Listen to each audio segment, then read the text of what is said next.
চূড়ান্ত ভোটার তালিকা প্রকাশিত হতে চলেছে আগামী 28শে ফেব্রুয়ারি এবং 28শে ফেব্রুয়ারি চূড়ান্ত ভোটার তালিকা প্রকাশিত হবে। তার আগে নির্বাচন কমিশন জানিয়ে দিল যে কোন জেলাতে এক্স্যাক্টলি কতজনের নাম বাদ যেতে চলেছে। দেখুন, এবারের এসআইআর প্রক্রিয়াতে মেইন যে এখন যেটা জিস্ট বেরিয়ে এসছে সেটা হচ্ছে 28শে ফেব্রুয়ারি যে তালিকা প্রকাশিত হবে সেটা হচ্ছে একটা ফার্স্ট ফেজে চূড়ান্ত ভোটার তালিকা প্রকাশিত হবে এবং খুব সম্ভবত 28শে ফেব্রুয়ারি যে তালিকা প্রকাশিত হবে সেই তালিকা দিয়েই 2026 সালের বিধানসভা নির্বাচন হবে। তারপরে না ফেজ বাই ফেজ ওয়াইজ আবার তালিকা প্রকাশিত হতে থাকবে, অর্থাৎ যতজনের অভিযোগের নিষ্পত্তি হবে ততজনের নাম আবার ভোটার তালিকায় আসবে এবং একটা ফ্রেশ আবার চূড়ান্ত তালিকা বের হতে থাকবে। অর্থাৎ যে নিষ্পত্তিগুলো হবে সেটা তো পরের ব্যাপার, কিন্তু 28 তারিখে যে ফাইনাল ভোটার তালিকা যেটা প্রকাশিত হতে চলেছে সেই তালিকাতে এক্স্যাক্টলি কাদের কাদের নাম থাকবে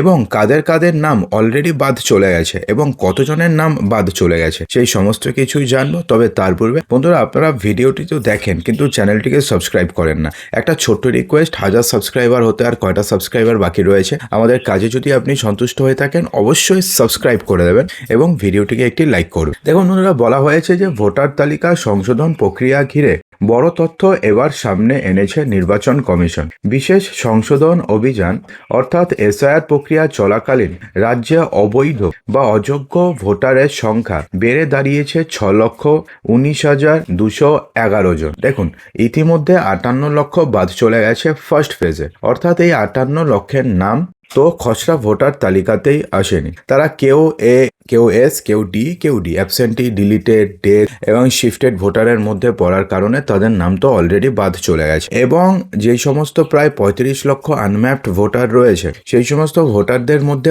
অনেকের নাম বাদ যাবে।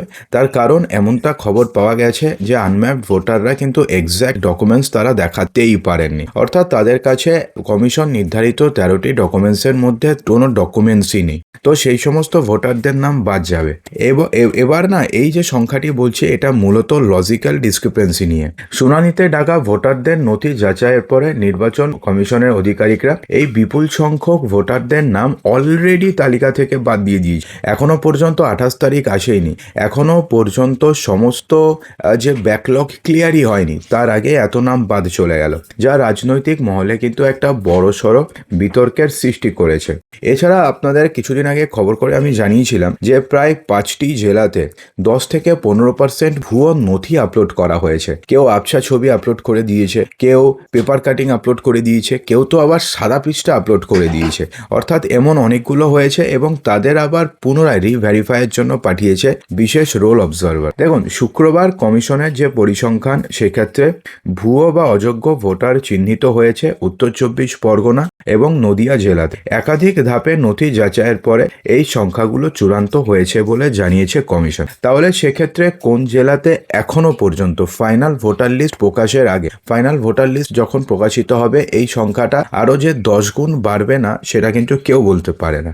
দেখুন, উত্তরবঙ্গে এখনো পর্যন্ত কোচবিহারে ভুয়ো ভোটার বা অবৈধ ভোটার চিহ্নিত হয়েছে 5,195 জন, জলপাইগুড়িতে চিহ্নিত হয়েছে 8,403 জন, দার্জিলিংয়ে চিহ্নিত হয়েছে 9,189 জন, আলিপুরদুয়ারে 27,396 জন অবৈধ ভোটার চিহ্নিত হয়েছে, কালিম্পংয়ে 2,677 জন। এবার আসছে উত্তর এবং দক্ষিণ দিনাজপুরে। উত্তর দিনাজপুরে 7,663 জন, দক্ষিণ দিনাজপুরে এই সংখ্যাটি হচ্ছে 22,703 জন। মালদহ এবং মুর্শিদাবাদের মধ্যে মালদহতে সংখ্যাটা বেশি, 12,891 জন এবং মুর্শিদাবাদের সংখ্যাটা আরও বেশি, 20,636 জন।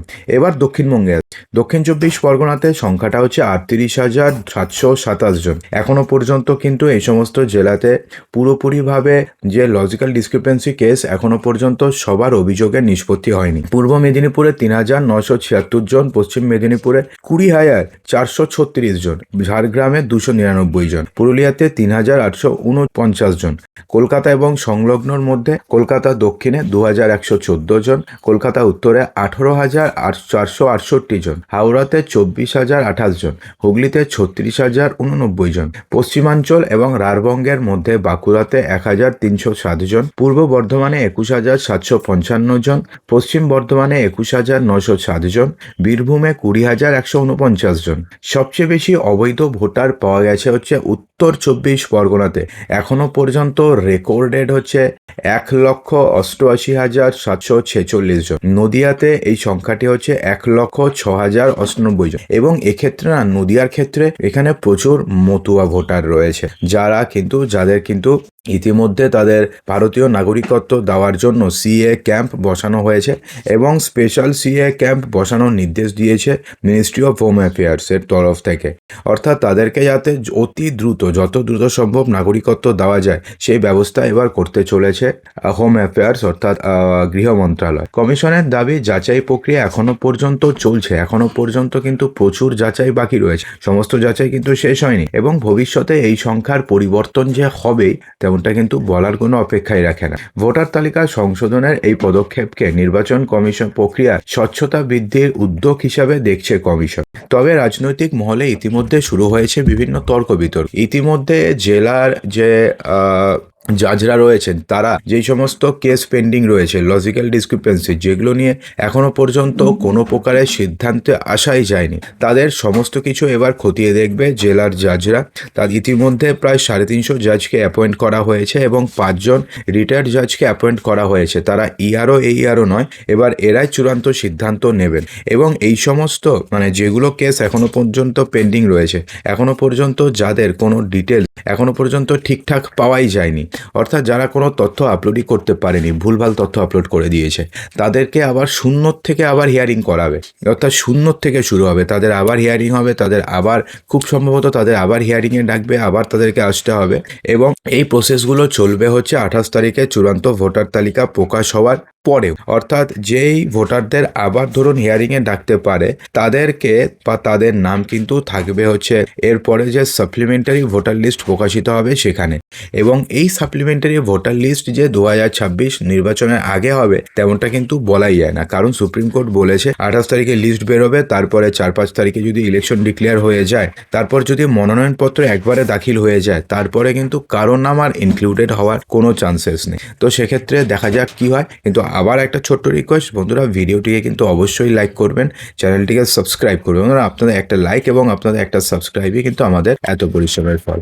তো অসংখ্য ধন্যবাদ ভিডিওটি সম্পূর্ণ দেখার জন্য।